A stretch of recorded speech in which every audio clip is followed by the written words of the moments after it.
All right, here's the transformers for 300. And I said, if I see a transformers problem and I'm a student, my first step is putting a box around this right here and saying Z primary reflected.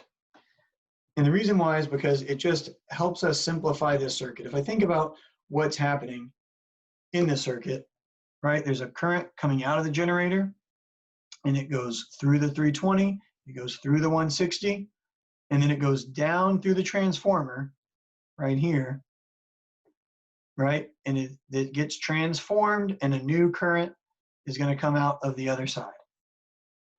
But from the primary side of the circuit, it thinks the circuit looks like this right here. It can't tell the difference, which is kind of how we've always said with these boxes, right? It's an equivalent circuit. Think Thevenin equivalent. The load resistor can't tell a difference.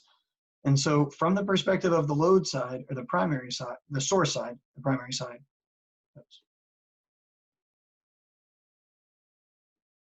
it might as well just be this reflected impedance over here. What is reflected impedance? It's A squared Z secondary. Z secondary means everything on the secondary side. A is the turns ratio right here, 4 squared. Z secondary is 20 minus J10. I'm comfortable doing that, but if you wanted to always, on every single problem, label your J's first, that would also be acceptable, so you don't forget it. So I have 4 squared, 20 minus J10, and that comes out to 320 minus J160. So inside this box, 320 minus J160. The voltage across here, right, and I'll call this A and B.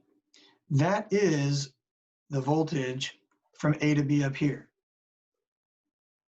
right? Up here, A to B. That's the same voltage. So if I wanted to find the voltage across the primary side, right here, V primary, on this side, V secondary, that's the V primary is across the transformer. And I know in the quiz, some people missed it. They just called the generator was V primary, but that's not the case whenever I have impedances up there in the top. So it says use the reflected impedance concept to solve for the total impedance as seen by the source. Well, we're halfway there, 320 plus 160J. And so Z total is 320 plus 160J plus 320 minus 160J. And what I'm left with is 640 plus 0J ohms. I wrote the 0J just to remind you that that's what's happening when these get canceled out, right? The plus 160 and the minus 160, it means it's purely resistive is all that's left. So note for this circuit, it doesn't ask for it, but this is at max power. The reason why is because if I think back to Thevenin, and this was an impedance, and this impedance down here, if this is my Thevenin impedance and this is my Thevenin load, this one is the complex conjugate of the other one. Right? So if I needed to achieve max power and say that this 20 or this J10 had been adjustable, I would want to set it to 20 and 10J so that it was the complex conjugate from this Thevenin equivalent. Does that make sense before I keep moving on with the eyes? Sounds good. At least one person's nodding. Okay, so now on, I'll put it in light blue. So this part right here where it says determine I of the generator and I of the load. That's like saying find I primary and I secondary. Well, I primary, the easiest way to do that is Ohm's law. V equals IZ. I primary is V over Z. V being 100 volts, angle 0. And the Z is everything on the primary side, which we actually found, and it's simply 640. Right? I could even say plus 0J if I wanted. So there's I primary. IG equals I primary, and that's equal to 156 milliamps, angle 0. In orange below it, we can do I secondary, which is equal to I load, right? That's what's going around on that I secondary side. And I can just use my turns ratio. A equals I secondary over I primary. I secondary equals A I primary. Note these are not bolded on the equation sheet and they don't have vectors on top. These are just magnitudes, right? So I secondary A is 4. Let me zoom out a little bit right here. 4 times 156 milliamps, and that is 625 milliamps. But its angle comes from the dots.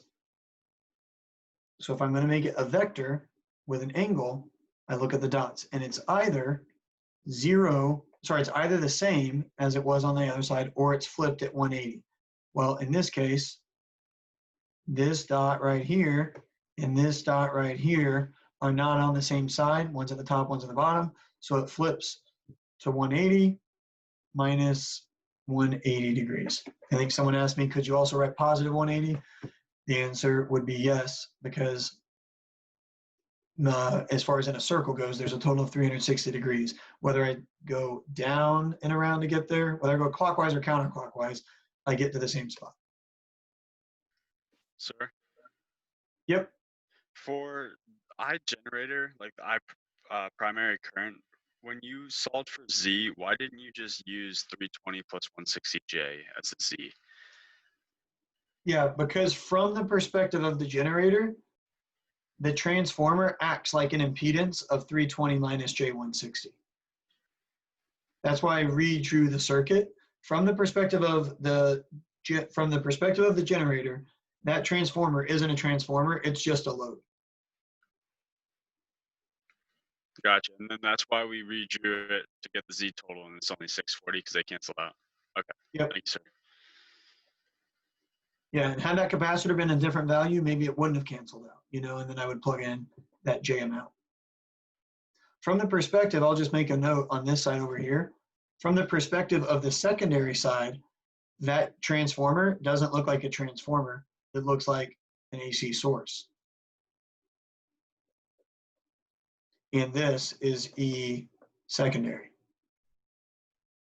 It doesn't know it's a transformer. That capacitor right here doesn't know it's a transformer. It just thinks it's a source.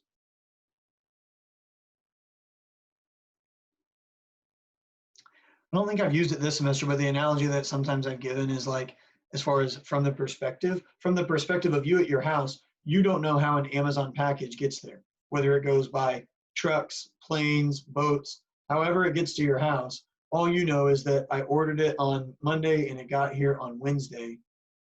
From the perspective of this capacitor, it just knows charge is getting to it at a certain rate, and it has a voltage across it.